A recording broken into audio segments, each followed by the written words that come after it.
few seconds and then we'll see how many people show up.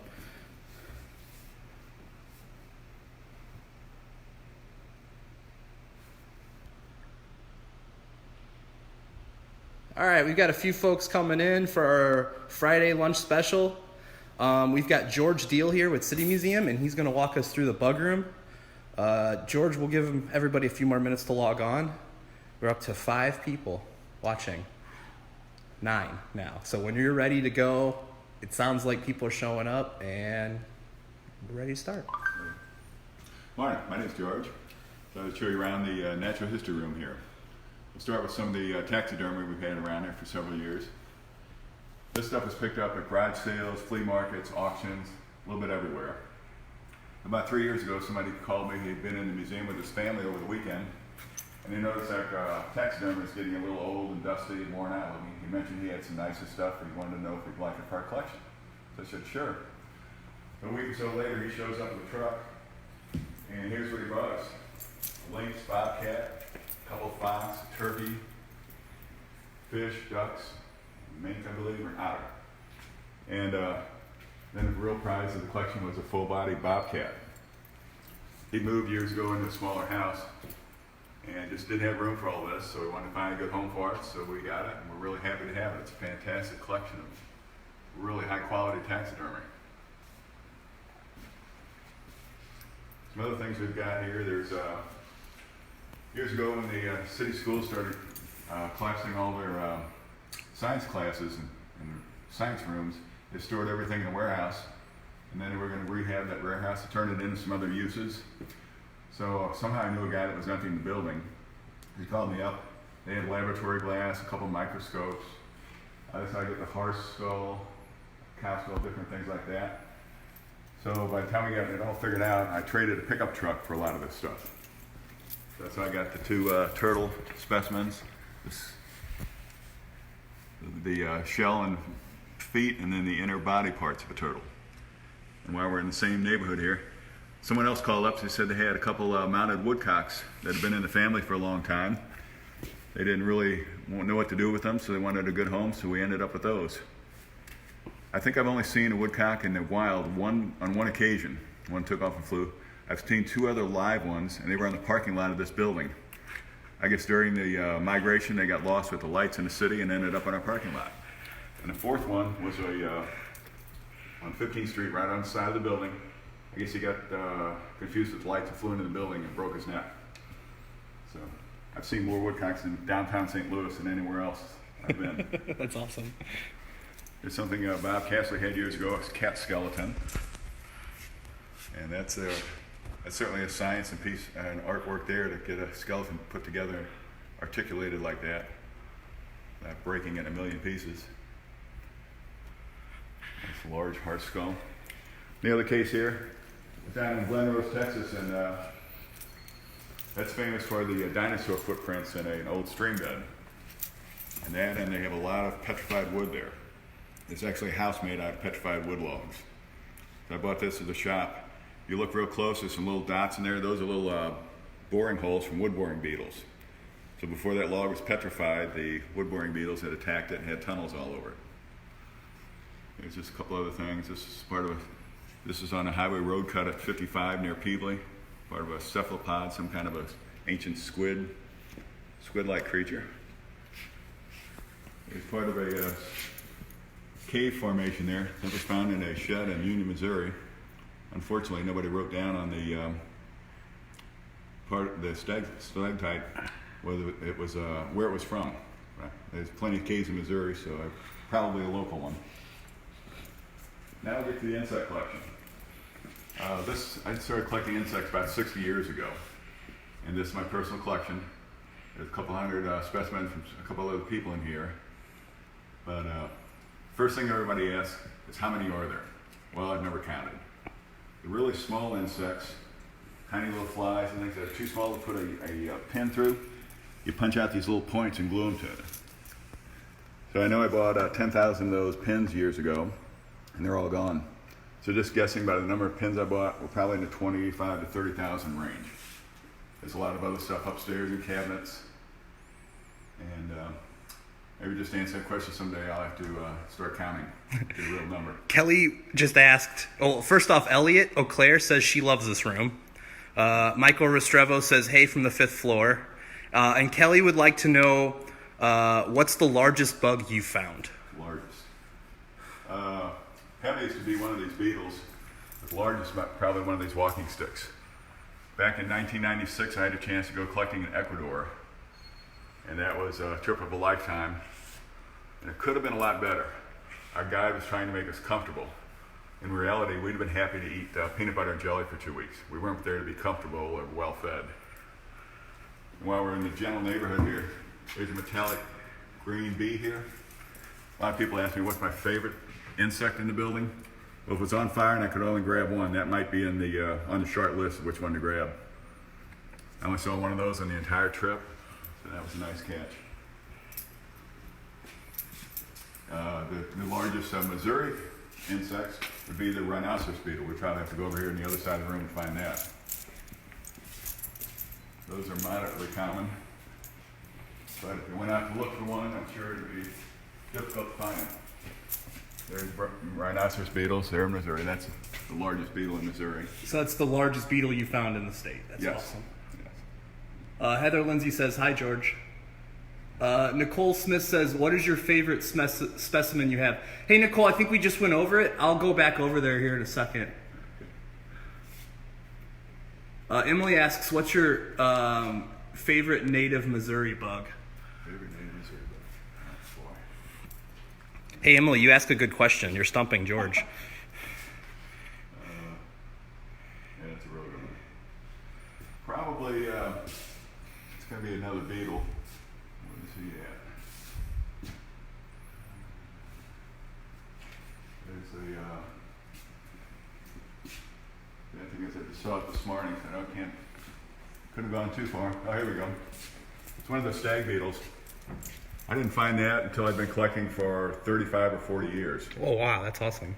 They're all over the state, but for some reason I never got in the right place at the right time. A friend and I were out collecting one night, the lights on Highway 21 before they built the new highway. So this was at a gas station there, fluorescent lights. He walked right by and didn't see it, so that's how I got my first specimen of that. So after going with a 35-year drought, suddenly a couple years later I had 2 more. Well, that's awesome. And that was a good catch. Hey, Carrie O'Brien asked, why is it called a rhinoceros beetle? The males have a horn similar to a rhinoceros. So that's a male there. And the females do not. So that would be a female, this one right here? There's that one? Yeah. Okay. Sometimes they're both olive with spots, and sometimes... This one that I'm pointing at is a female rhinoceros beetle. Yes. And a male. There's your male. And you'll see why. Because they have the horn. And of course, now we're on beetles. That's the most numerous of all the orders of insects are the beetles. There are probably more in beetle species than everything else put together. I had a checklist I bought, and it was published in 1984. They were guessing in the U.S. around 16,000 beetles at the time. So another publication was like 2005 or 6.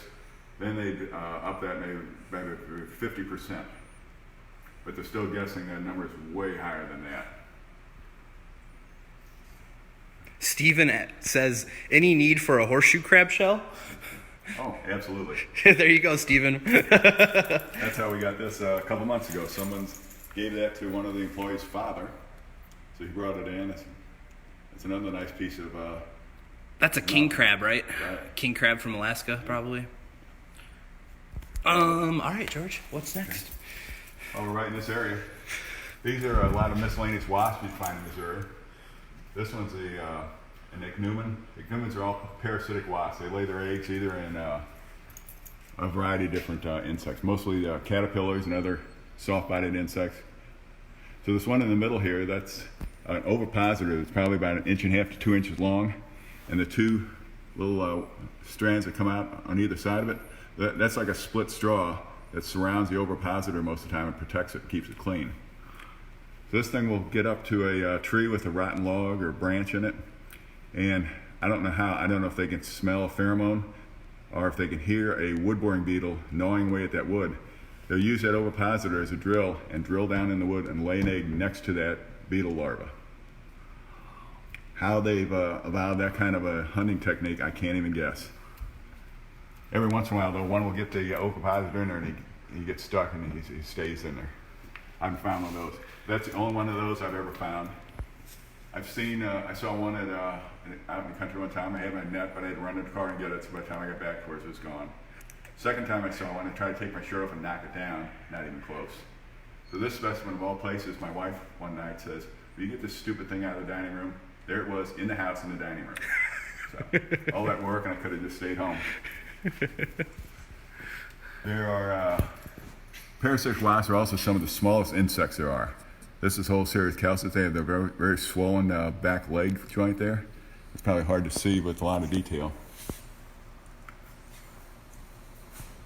A lot of those are will lay eggs in a gall and form a gall around a tree galls. There's 3 different ones.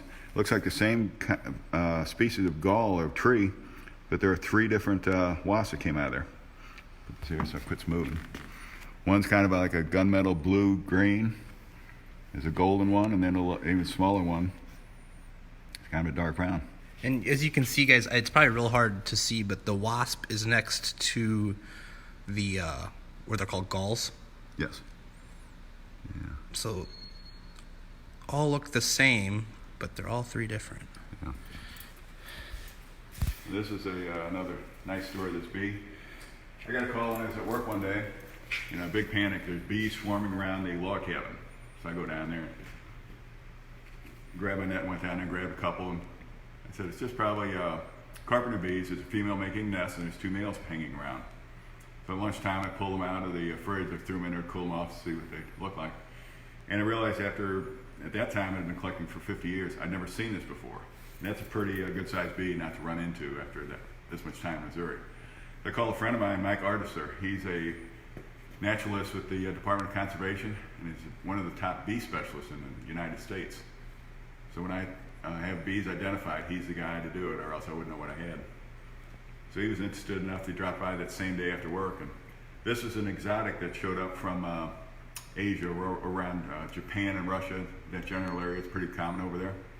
So somehow it showed up in North Carolina in 1994, and it took till 2004 to cross Mississippi. It was right outside our parking lot on the log cabin. That's where it's nesting. And I put some little screen traps up there to check, and they continue to nest every year there. They like that spot. So this is a Missouri record,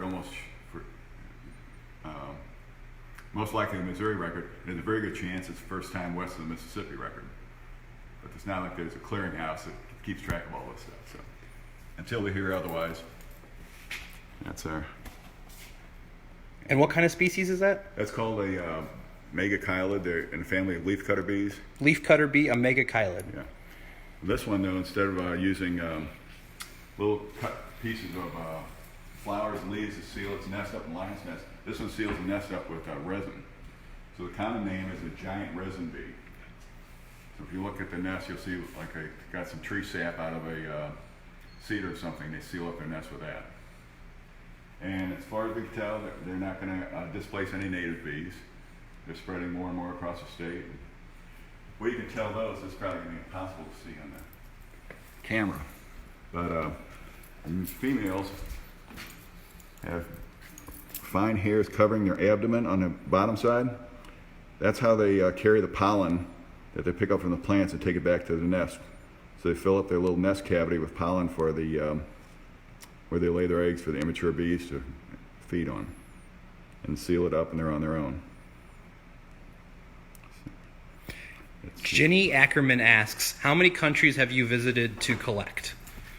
I had a very limited trip into Mexico one time. It was a float trip on the Rio Grande, so we crossed the border a couple times to get out. And the only other trip was Ecuador. Tracy just said she loves this. Thank you for sharing. Oh, thanks for the comment. I love it too. People talk about, I've heard people, they're talking about they're bored, they don't know what to do. A friend of mine didn't want to retire because he didn't know what he'd do with himself. And I wish more people would get into a hobby like this. After 60 years, I can still go out in Missouri and without too much work, I can find something I've never collected before. There's no way, because people have said to me, don't you have that already? I said, no. Don't you have everything already? Not a chance. The only thing you might have a chance of getting one of everything in Missouri would be the butterflies. There's only around 200 of those. But even that, you're going to run into some weird little species that have a very limited range, a very selective food plant. So if you don't find the food plant in the right season, you're not going to find it. What's your favorite butterfly, George? Let's do, how about two? Yeah, we can do two. Heck yeah, we can do two. One is a zebra swallowtail. The zebra swallowtail? Here we go. All right, George's favorite butterfly, the zebra swallowtail. And the tails, sometimes just by the length of the tail and color, you can tell if this was one that overwintered as an immature in a chrysalis, or if it's a summer hatch. The coloration and tail size is different for the two different populations. Now the other one, which is a close second, right there, this dark one, it's almost black with it's chewed up a little bit. There's usually a dull yellow band on the outside of the wings. It's a mourning cloak. That hibernates as an adult during the winter. So if you've got a warm day in January, February, even December, you might see one of those flying around. Whenever I've seen them, they're in a woodland area.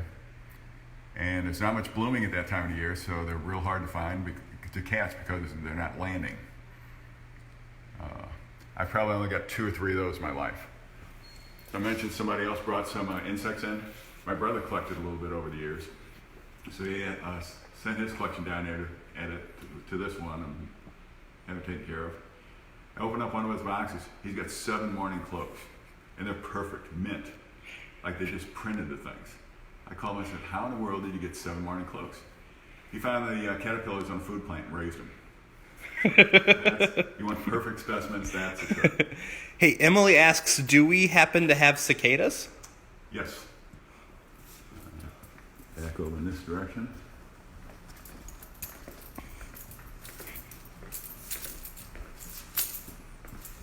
This is that big hatch we had in Missouri. Let's see here. 1995. This is one of the big hatches in Missouri in 1995 of the 17 year, I believe. That was up in near Mark Twain Lake. I'll get in, hopefully get around that. But those are all cicadas. This entire case is cicadas. Yeah. That was scooped up off of one tree in 5 minutes. That's awesome. That was the biggest group of those I've ever seen. Carrie asks, how do you preserve the specimens? As long as you keep the pests out of them, once they dry off and stay dry, they're fine. There's a little, when we're talking about cicadas, where here's some other varieties of cicadas you're going to find in Missouri. Oh, there you go. Some more cicadas. Large, small. There's the variety that you see every year. It's kind of a green and striped. They'll show up every year. So once these insects are pinned and dried, as long as you keep them dry, they're going to be fine. Light is not ideal. And most people don't like to have their collections out in the light because it gets bleached out eventually. So the plan is to get one of everything on display and try to name as many things as I can, and then get the rest back under cover again. Sarah asks, do you have any tarantula spider specimens? One summer. That was the one thing I got on that trip to Mexico. It was a float trip. He was in the river. I don't know how he got in there, but he wasn't getting out. So. And is he on display? He's not here. He's not here. Okay, so to answer your question, Sarah, we don't have any on display in the City Museum, but George has a specimen of a tarantula. Technically, he's not an insect. Have you ever caught the tarantulas in Missouri or seen them in Missouri, the big ones? And I was talking about the other danger to your collection. There's a little beetle called a domestic beetle. It'll eat cotton wool, and it loves dead animal matter. There's one right there. It's about the size of a poppy, not poppy, it's a sesame seed. There's several different varieties. Those, like I said, will eat any dead insect. If you got a wool sweater or something like that, or wool coat, it'll get in there and eat the holes through that. A lot of times when people talk about clothes moths eating holes in their clothes, 90% of the time it's this beetle. So if you see powder in your collection somewhere, you're in big trouble. Time to do something about it. Another one of my favorite groups, I guess, as far as would be the robber flies. These hunt anything that's flying. If they can, when you see things land sometime on a plant, they look like the clumsiest thing in the world. They kind of half fall and pick themselves up, but somehow they're able to catch bees, flies, beetles, moths, butterflies, virtually anything they can catch it. They don't sting it, but they have a piercing beak. They'll stab it with that beak, and that's what kills the insect. And flies don't have chewing mouth parts; they suck the juices out. So they inject an enzyme into the insect, and it kind of dissolves it. And they suck the juice out, and that's how they eat it. So here's a honeybee and a honeybee, small bumblebee. Some of these are mating pairs. Some will actually, robber flies will attack other robber flies. There's a stink bug, grasshopper, one of the flies, a beetle. So it's hard to see, but George's actually has the robber flies, and they are attacking each different specimen here. So that's the robber fly on the top, and then the species it's underneath the other species it's injecting to. So it's actually killing, or I guess, yeah, it's killing it. That's always a nice thing when you get the predator and prey together. So here's a big wasp, but look at this bee here. Another wasp. That wasp is very nearly the same size as a robber fly, but he got it and overpowered it. Stephanie asks, styrofoam gases don't harm the specimens? No. Well, you heard it from George, Steph. I think I know by now. What does, though, harms the styrofoam? Mothballs. Mothballs harm them? They'll eat a hole in there. Okay, so Kelly says that her son, Sam, asks, do you have any yellow jackets? Yes. Do they sting? Yes. And if they do they die afterwards? No. That's a good thing about yellow jackets and wasps. They can sting you 20 times and they're going to go on living happily ever after. So let's see our yellow jackets. Where are those at, George? We'll show Sam the yellow jackets. Yellow jackets nest in the ground.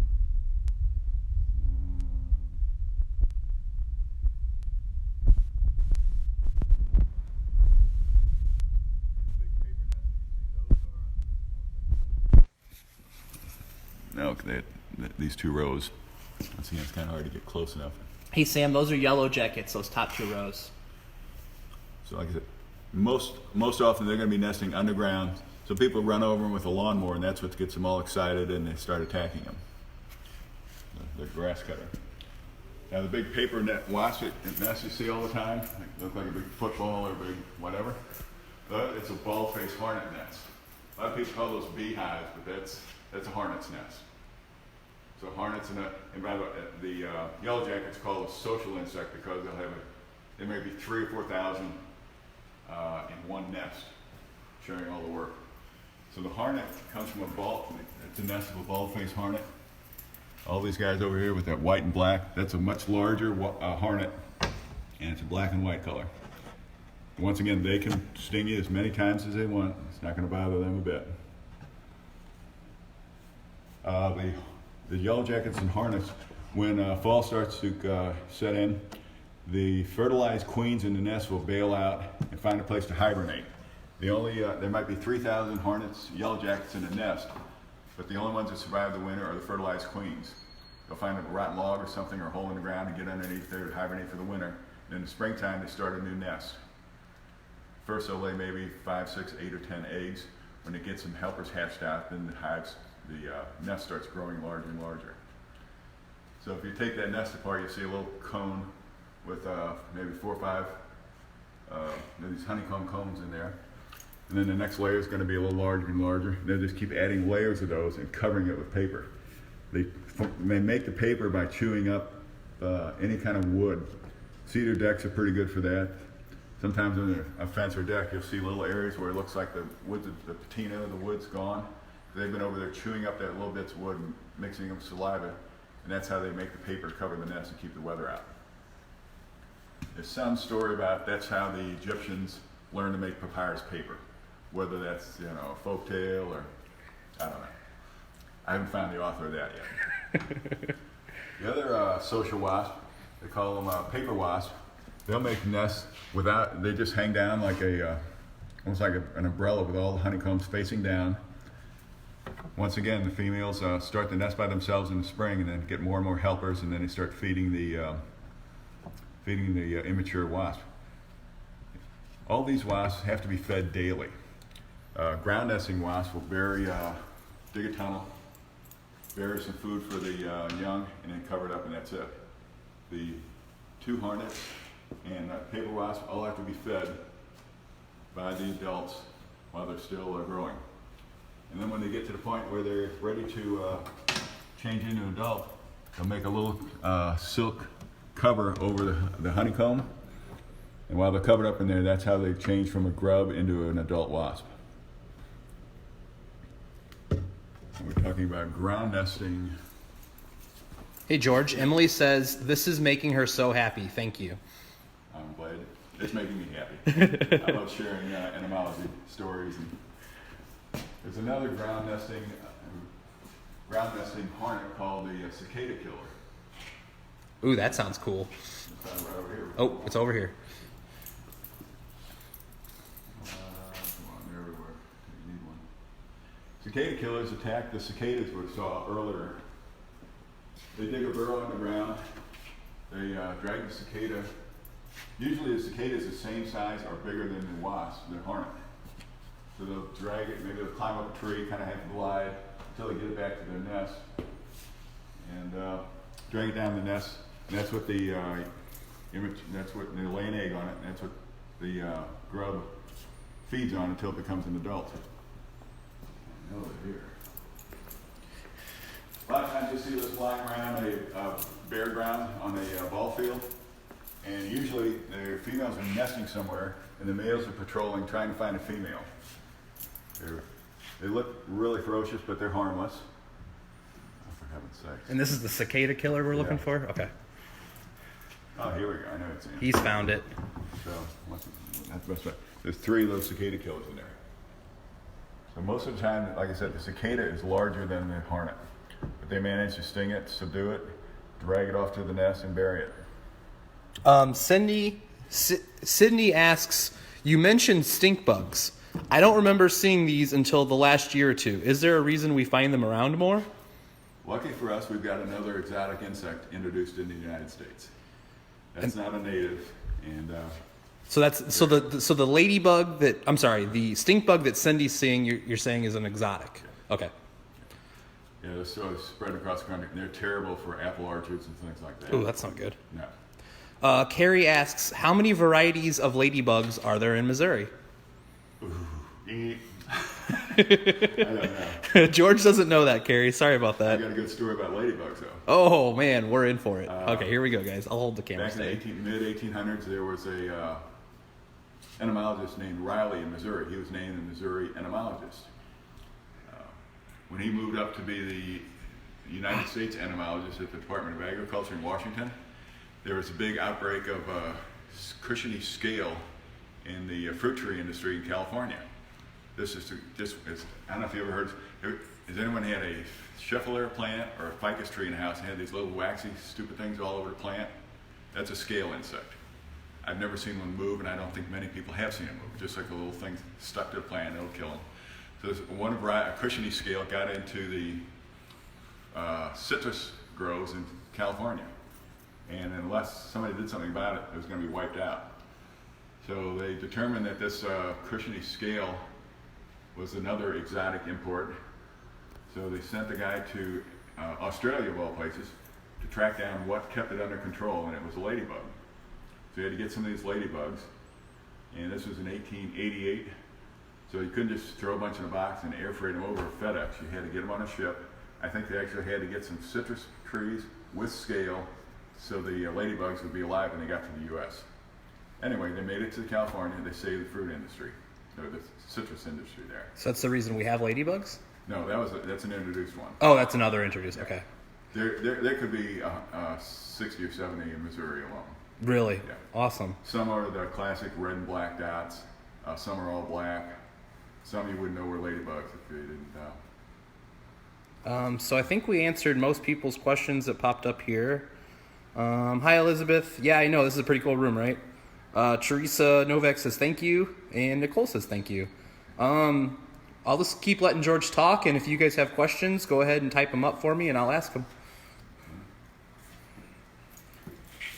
Here's a couple grasshoppers here. There's a place down in a couple places down in southern Missouri where they had some granite outcroppings and mountains, what they call mountains in Missouri. That's a lichen grasshopper. Once again, it's a little difficult to see, but it's black and that pale green that the lichen color is. That's their camouflage to protect them when they're landing on these bare rocks, hillsides. They blend in with that surface, so they're not as easy to find by birds and things. And when we're mimicry, a lot of different insects use mimicry to protect themselves. The most well-known and classic is monarch butterflies. Those birds don't like the taste of those because they eat milkweed, which is very nearly a poison. So the viceroy is imitating the look of a monarch to protect itself against birds. There are flies that look like bumblebees. Black and yellow coloring in bees and things, that's usually a dangerous signal. So here's a couple of robber flies. Those are actually flies, but they mimic the bumblebees. And the only way you can some are so close that the only way you can really tell it's a fly, it only has 2 wings. All the flies have 2 wings, and the second pair of wings is absent except for the little thing called a halter. It's a little stub with a little rod with a stub on the end of it. And they actually help the flies somehow keep their balance and orientation when they're flying. Here's another one there. This is a robber fly that's probably trying to mimic a yellow jacket a little bit. More of the black and yellow color again. Jenny says, hi, my kids would like to know what is the largest insect in length that you have in your collection? In length. Probably those stick bugs. Yeah, we got a couple walking sticks from Peru. Yeah, that's from Ecuador. I got Peru and brown. So I found 3 of those in one day. It was drizzling rain, and it's the only 3 anybody saw on the whole trip. That's awesome. You just have to be in the right place at the right time. Everything's about timing and location. Teresa Novak asks, what is the rarest thing that you, George, have ever found and where? In the U.S. or ever, that's pretty cool. I still love that guy. So, Nicole Smith earlier asked, what's George's favorite bug? Nicole, if you're out there listening, again, we're coming back to it. This is the rarest and coolest bug that George has found. Again, if you missed it earlier, George said that if he had to run back into the building, if it was on fire, this is what he would run back in the building for and grab. Just because that's the only one I saw, and it's the only one I've ever, obviously caught. And it's also from Ecuador, so it's not somewhere close. I'll get one of those again. All right, George just got out this display case, so I'm guessing he's ready to show some cool stuff. These are some ground beetles. They attack mostly live on things like caterpillars, so they're a good beneficial insect to have. But you don't want to pick one up with your hand. Usually I net them, I can get them out without touching them. One night I didn't. I had to grab it with my hand. I had to drive home with my hand out the window that night. They squirt out a horrible odor that's just unbelievable. And that's the big green one on the left? Yes. Okay. But they're beautiful, and I love them. You just don't touch them. Here's let's go back here and then we'll get to that fly. Sure.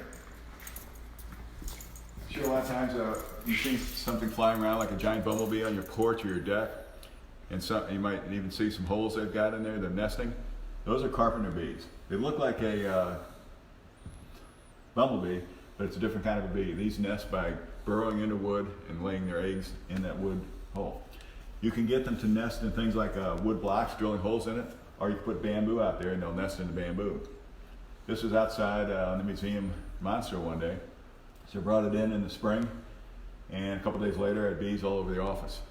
It was warm and they emerged from that bamboo. From the City Museum mail inbox, April in London asks, what's your favorite insect?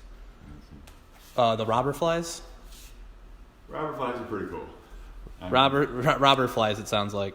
Yeah, I mean, the stuff they can overpower, and you wouldn't, sometimes they look so clumsy. And I was surprised a couple years ago I got stabbed by one. All those years went by, finally a large one stabbed me in the hand. It's different from a sting, it's a real puncture. That was painful. Tracy Blanks asks, hey Tracy, hi George, I was wondering if you have formal education or training in this field or if this is just a hobby. Just a hobby. And then Jessica, and this is her kids asking, what is your favorite wasp? Favorite wasp? Probably some of the ichneumons. The ichneumons? Yeah. Okay. We just walked past. I've got some aquariums underneath there with pieces of small logs, tree branches. Let's go over and check them out. There's not much to see here, but I get some different logs, different kinds of wood, put them in an aquarium with a screen on top. And that's a good way to collect the wood boring beetles. They'll take a year to 3 years to come out of that wood. So you get a lot of different kind of wood boring beetles depending on what kind of wood you have. But then along with that, you'll get parasitic wasps. So the parasitic wasps know there are beetles in there, they lay their egg on them, and you get some beetles out of that also. I mentioned that one a while ago that has a long ovipositor. The robber wasp. This guy right here, the ichneumon. Yeah. But there's a lot of these ichneumons. When you collect the wood like that, you'll get those along with your wood boring beetles. Okay, so Dinah asks, what's your least favorite bug and why? And a question is from Carly from Wichita, Kansas. Okay. That's got to be the domestic beetle. So that'll eat up my collection. So Carly, if you see that tiny little speck, that black speck right there, say it one more time, George. It's a dermestid beetle, and he doesn't like that beetle because it'll get into his collection and eat the other bugs. So we don't like that bug.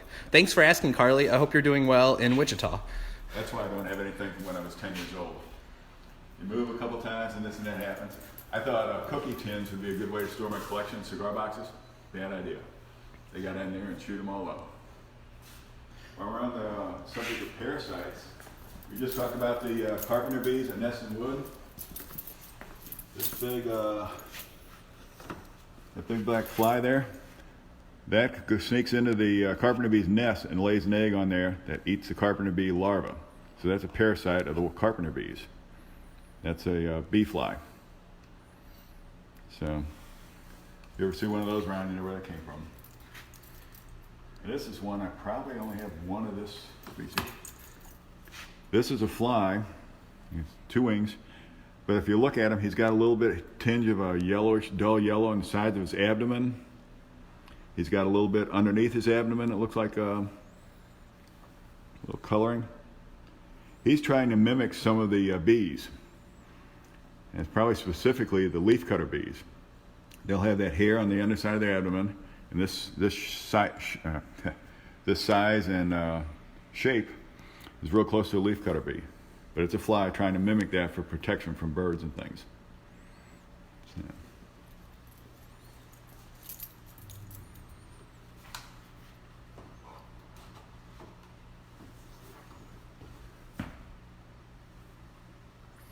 Here's another megachilid. Megachilids are the ones I mentioned that have. You ever see a redbud tree or rose flowers? It looks like somebody took a little dot punched little dots out. That's because that was done by a leafcutter bee. They line their nest with those little circles of leaf and flower bloom, and then when they're done filling it up with pollen and laying an egg in there for the young to eat, then they use those to seal up the nest from the outside. This is another type of leafcutter bee. This is a male, and probably the tough part of it, his front legs have like a little brush or screen on them.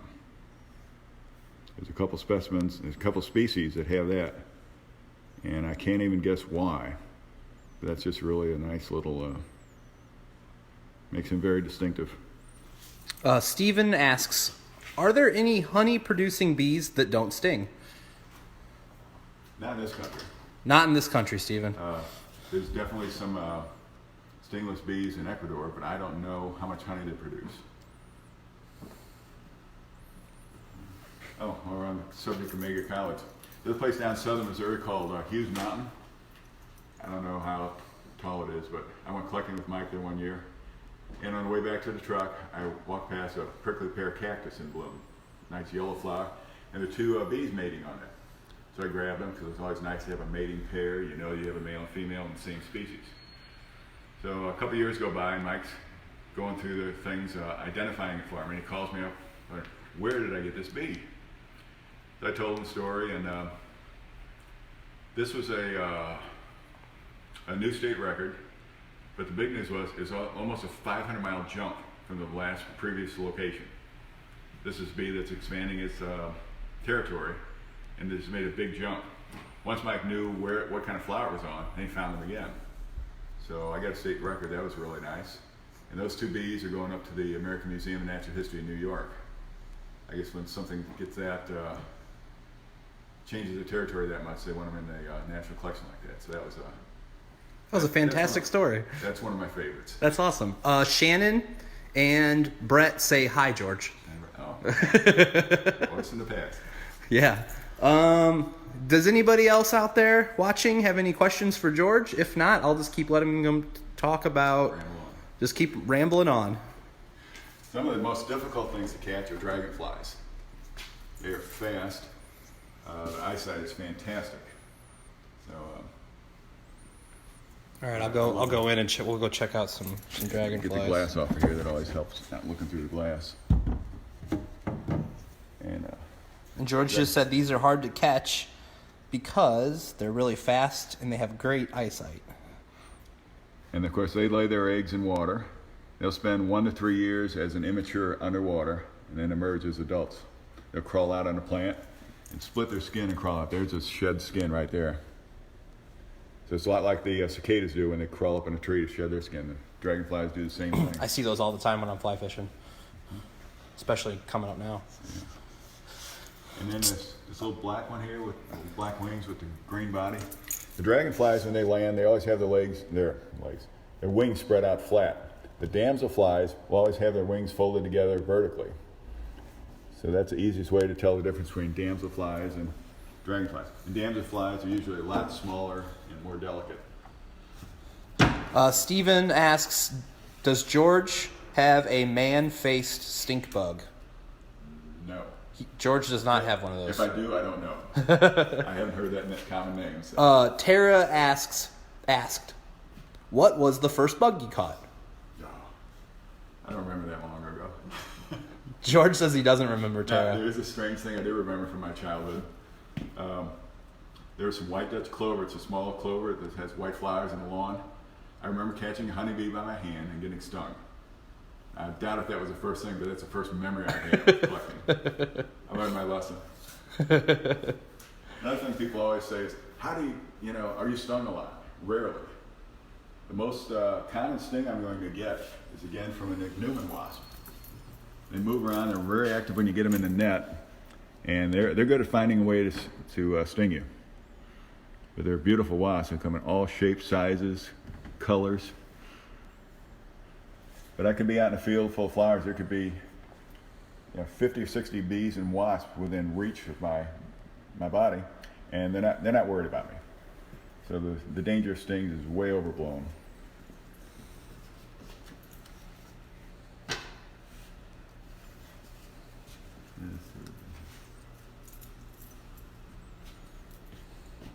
I guess I don't know if anyone's ever seen on a milkweed plant, the black and red beetle that lives on a milkweed plant.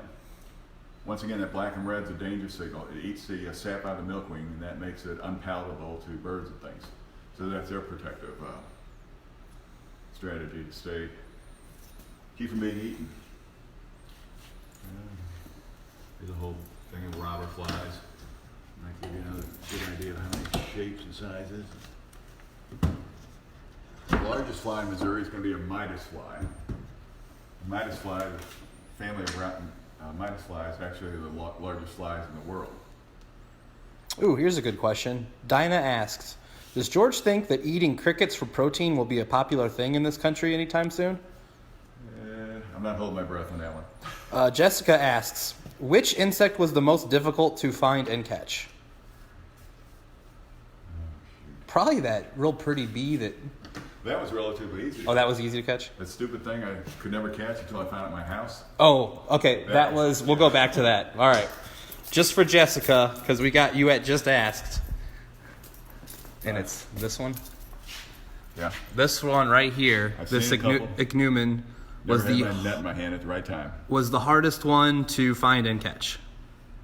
Megan Smith asks, I have always wanted to collect bugs. Do you have any advice for someone just starting out with collecting/pinning? Yeah. No, I should do is give you my phone number. I can get you some cards and stuff. Hey, Megan, we'll get you set up with George, and he can help you out later. Yeah, maybe can she send an email or something? Yeah, I'm sure we can work on that. So, Megan, if you just want to send City Museum an email, we'll respond to that direct message or email with George's information if you're okay with that. It's a great hobby. Before you can do anything, though, make sure if you get a net, don't buy one of those little ones they sell in all the stores. You need a net that's got a long bag on it, so when you get something in there, you can fold it in half to keep it trapped in there. Those little ones they sell with all the collecting kits and Dollar General, they're just too frustrating to use. So, a good quality net is the number one advice you have. And they can be made. I started making them when I was a kid, and I still do. Best thing to make it out of is a paint strainer for a 5-gallon bucket. And then you just sew a longer bag on it. They make great nets. They're pretty tough. And that brings to mind another dilemma. Sometimes we'll be out collecting, and there's something on a blackberry bush or some other thorn bush in multiflora rows. And I got to decide, do I really want that insect enough to tear my net up or not? Hey, Megan Smith says thank you. She'll send a message. Okay. Annie Fuller asks, are there any insects you can't pin? Is there another way you need to preserve them?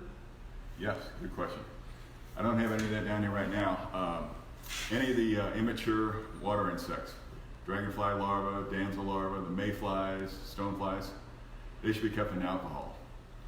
And even then, a lot of times they just turn into this black blob. It's hard to see the details, but they should be kept in alcohol because they just dry out and turn into this little wrinkled mess. Lindsay asked earlier, and I missed the question, but she says, are there any bug species that you would like to catch that you haven't? Oh, yes. The hopes and dreams of all the years. This is a wood-boring beetle called a cottonwood borer.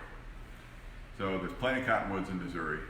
This beetle is probably an inch long. It's black and white, very distinctive. You can't miss it. I've never caught one. Years ago, a friend of mine had one fall out of a tree in his backyard and almost hit him in the head. So he threw it in a coffee can and a plastic lid, gave it to me. I took it up to the shop, and the thing got tipped over and it chewed its way out. So I still don't have one. It chewed its way out? Yeah, chewed right through the plastic lid. I think what I've got to do is get out at the right time of year. A lot of these insects have a certain flight time. If you miss that, you can look all you want, you're not going to find it. And this is the cottonwood borer? Cottonwood borer. Beautiful beetle.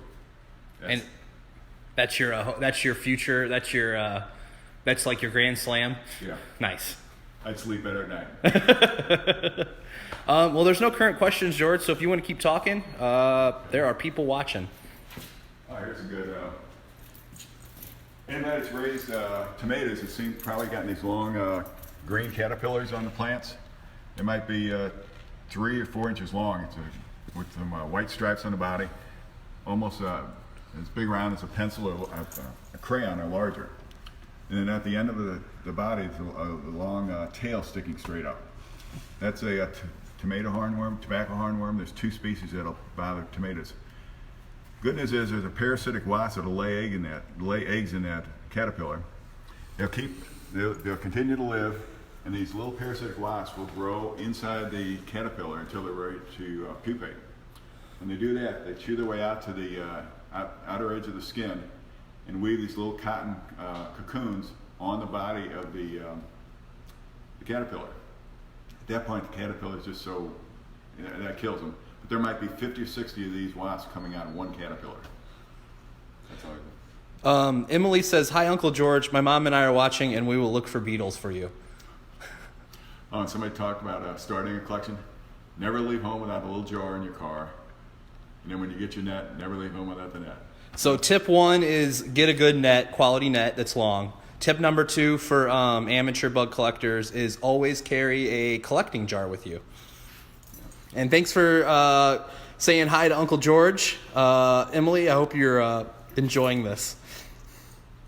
Another good story about, so the best way to collect everything is looking for something that's blooming. Blooming trees, flowers, weeds, everything. Anything with a bloom on is going to have something attracted to it. Except for some of these exotic flowers and things they brought in just because of the looks. A lot of the imported flowers have no nectar value to butterflies, and they have no pollen or anything for the bees, so that insects are just not interested in it. Another thing, bees are collected, beetles and things are attracted to all kinds of stuff, like roadkill. It's a great place to find road beetles. Road beetles are tiny little things about the size of uncooked spaghetti. Sometimes they're black with their rear end sticks up in the air. They can be anywhere from an 1/8 inch long to inch and a quarter long. There are lots of species, a big family. Road beetles are attracted to roadkill because they're eating the maggots of the flies. So they're a good thing to have around. So one year I was going up to Highway 79 to Louisiana in Clarksville. I was collecting. I drove past something, I don't remember what the animal was, but it was pretty dead. So I turned around, pulled over, and once you start poking around on roadkill, everything starts running away and flying away. So these beetles go flying off, and I was trying not to become roadkill myself, so one flew out on the road, but a tractor trailer came by and smacked it, knocked it down, and that's how I got him. So there's always a way to get it. Steph liked that story. There's a American burying beetle. Used to be fairly common in the U.S. Now it's virtually, well, they were afraid for a while it was going to be extinct. And that's a beautiful black and white, black and red beetle. The male and female will find some kind of a dead animal. They think something inside, for whatever reason, decided something the size of a chicken, or a small chicken, was the right food for that. So they've gone out in different places. They've dropped these chickens off, I guess tied them to the ground, put a wire cage over it, trying to see if they can find any American burying beetles. They can't. So what they've done is they've collected some from the few states that still have them.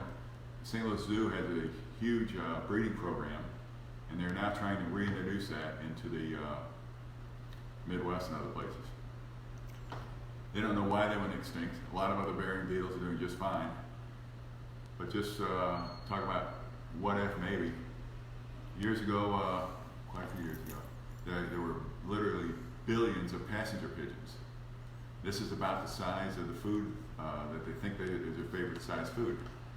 Maybe when they got wiped out, that just the burying beetles weren't able to adapt to some other food source. It's hard to tell. They talked about taking chickens out and dropping them off here and there to try to find them. And I said, you know, that's great, but maybe the burying beetle wants a fresh kill. He just wants something that's been frozen and thawed out. Maybe it's not sending off the right odors that's going to attract it. But a lot of burying beetles, they'll find something dead within an hour sometimes. I don't know how, but they do.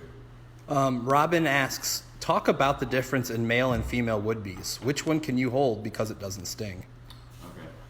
Okay. Wood bees, carpenter bees look like a large bumblebee.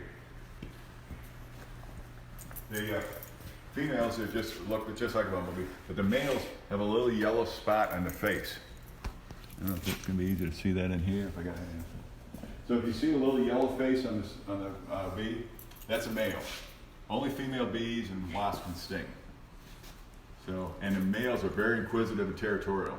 If they're around a plant and you come there, they're going to get right in your face and look at you and check you out. But they're harmless.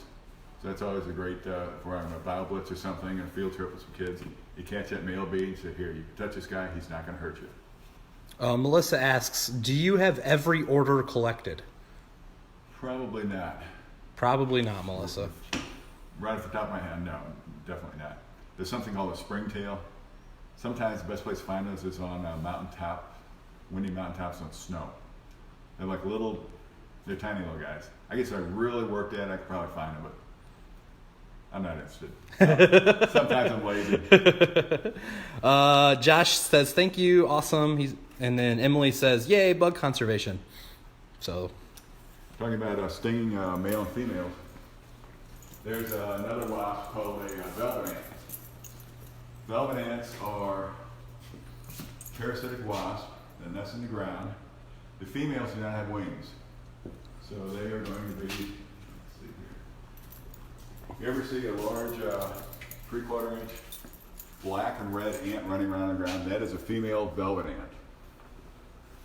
And so I'd collected some females before because they're easy to spot. They like open ground and sandy areas sometime to nest in. And I went for years and never had a male. And in 1 year, it's in the right place at the right time. I could have collected 50 males if I wanted in 1 hour. They were everywhere. And this is in Missouri, George? Yes.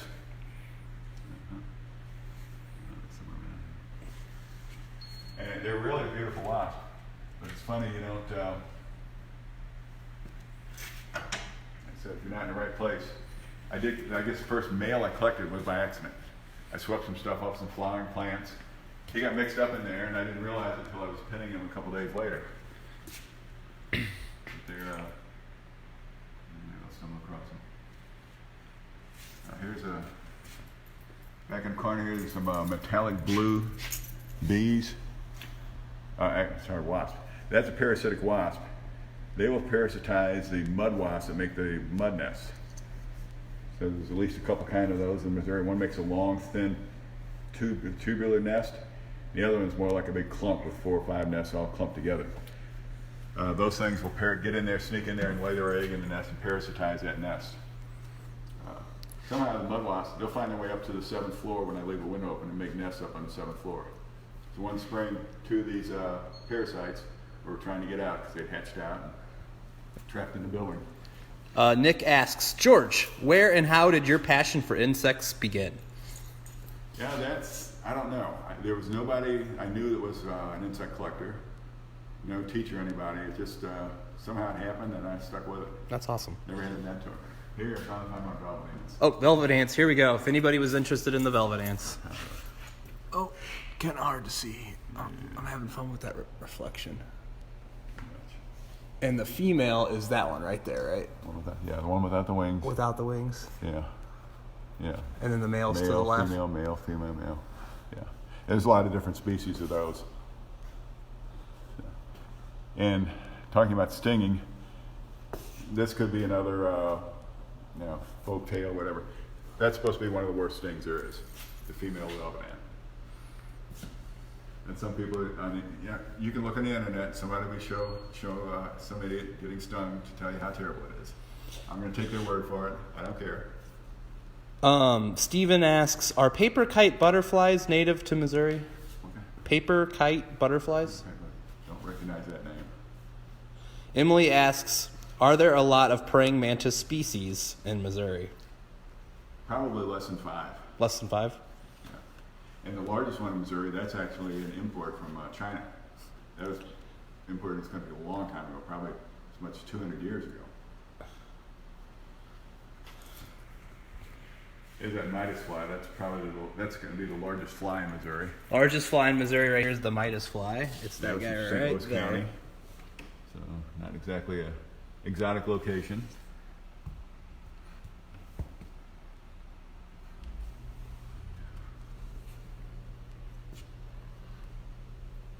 I was talking about the rove beetles earlier that are attracted to roadkill because they kill the maggots. Here's a whole series of rove beetles here. They're anywhere from, like I said, less than 1/4 inch long to 1 1/4 inch long. And underneath that, there's 3 different kind of carrion beetles, burying beetles and carrion beetles that eat roadkill. Lindsay asks, did somebody already ask us? What is the most dangerous insect bug in Missouri? Probably the honeybee, because there are so many. They'll sting more than most the other wasps and bees, and there's a lot of people just are very sensitive to bee stings. Any other questions out there, folks? I think we're going to start getting ready to wrap this up. We'll take some questions. We'll see if George has any stories. But yeah, we're going to start wrapping this up. If anybody has any real pressing questions, I will ask them. And if somebody'd like to get started with some stuff for collecting, I've got a few thousand little jars and vials I'll never use. I think I'm covered for a while on that. If you do catch something, the season's already here. I've been out 3 or 4 times this spring already. And this is a good hobby. If you're going crazy staying inside, get outside. You're not going to bump into 10 more people with butterfly nets, I guarantee you. When I was a kid, I always thought there's people collecting flies, who's working on this order and that order in Missouri. It's not true. There's still plenty of things that an amateur can discover, find details about. It's just a question of field work. Emily asks, what's the craziest thing you've done to catch a bug?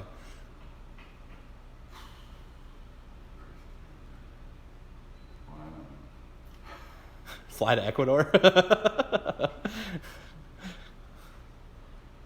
You stumped him, Emily. Yeah. I don't think anything you have to do to catch bugs is not crazy. Lindsay asks, how did the praying mantis get on the rooftop? Oh, okay. That's how I got my owl. Bob decided he was doing some stuff for the zoo when they were expanding and doing the living world and stuff like that. He wanted to do a praying mantis.